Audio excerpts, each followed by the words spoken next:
आपने मुंबई में हुए 26/11 आतंकी हमलों के बारे में जरूर सुना होगा और काफ़ी दिनों से इस मामले पर चल रहे इस पूरे मामले को समझ भी लिया होगा।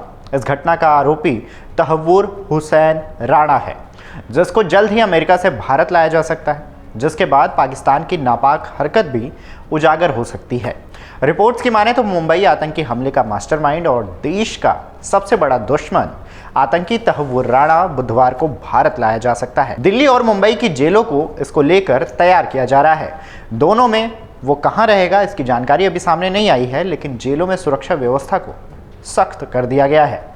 बताया जा रहा है कि राणा को भारत में लाने के तुरंत बाद ही राष्ट्रीय जांच एजेंसी यानी कि एनआईए को उसे सौंप दिया जाएगा। कुछ हफ्ते एनआईए उससे हिरासत में पूछताछ करेगी।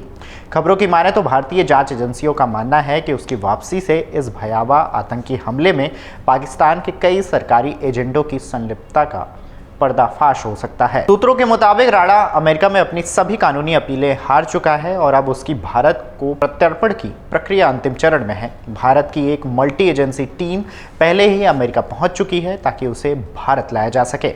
आरोपी तहव्वुर राणा ने अमेरिका की अदालतों में अपने प्रत्यर्पण को रोकने के लिए कई बार अपील की, लेकिन सुप्रीम कोर्ट ने हाल ही में उसकी अंतिम अपील खारिज कर दी। जस्टिस एलेना केगन और फिर चीफ जस्टिस जॉन रॉबर्ट्स की अदालत में उसकी अर्जी अस्वीकार कर दी गई। इसका मतलब यह है कि अब राणा को भारत लाने में कोई कानूनी अड़चन नहीं बची है।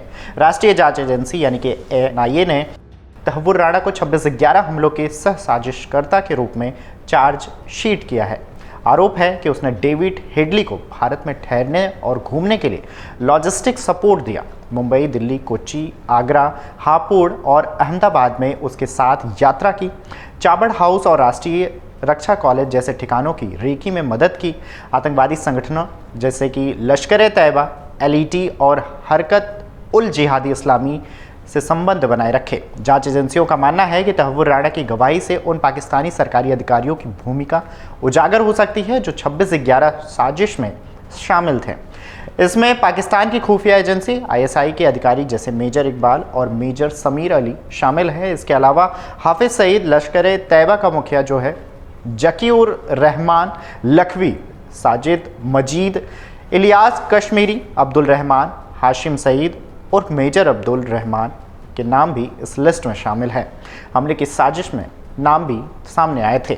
अमेरिकी राष्ट्रपति डोनाल्ड ट्रंप ने साल 2025 की शुरुआत में ही व्हाइट हाउस में प्रधानमंत्री नरेंद्र मोदी के साथ साझा एक प्रेस कॉन्फ्रेंस में कहा कि अमेरिका बहुत बुरे लोगों को भारत के हवाले करने को तैयार है, जिसमें तहव्वुर राणा भी शामिल है। भारत में तहव्वुर राणा को लाकर पहले एनआईए की हिरासत में रखा जाएगा ताकि उससे पूछताछ की जा सके। जांच एजेंसियां यह जानने की कोशिश करेंगी कि उसे किन किन ठिकानों की उसने रेकी की। इतना ही नहीं, पाकिस्तानी अधिकारी से उसका सीधा संपर्क था।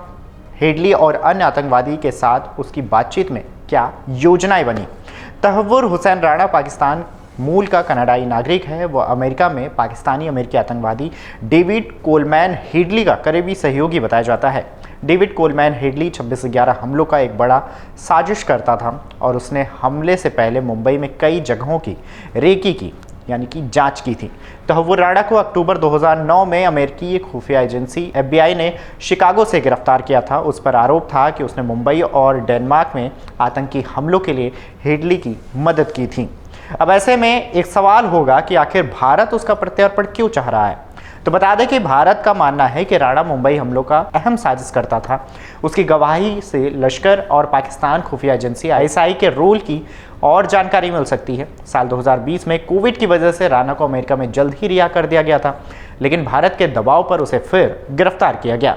हाल ही में तहव्वुर राणा ने खुद को भारत प्रत्यर्पित किए जाने के बचने के लिए अमेरिकी सुप्रीम कोर्ट का रुख किया था। उसने अपील की थी कि उसे भारत न भेजा जाए क्योंकि वहां उसके साथ धार्मिक भेदभाव और प्रताड़ना हो सकती है, लेकिन अमेरिकी सुप्रीम कोर्ट ने उसकी याचिका को खारिज कर दिया, जिससे उससे भारत लाए जाने का रास्ता साफ हुआ। अब ये भी बता दें कि राणा को भारत लाने के लिए नेशनल इन्वेस्टिगेशन एजेंसी यानी कि एनआईए की टीम तैयार है। यहाँ पर उस पर आतंकवाद, साजिश और हत्या के आरोपों में मुकदमा चलेगा। अगर दोषी पाया गया तो उसे उम्र कैद या फिर फांसी हो सकती है। इस कदम से भारत अमेरिका के बीच आतंकवाद के खिलाफ सहयोग और मजबूत होगा। अगर आप ये वीडियो YouTube पर देख रहे हैं तो हमारे चैनल को सब्सक्राइब कर बेल आइकन दबाएं और Facebook पर देख रहे हैं तो हमारे पेज को लाइक करें।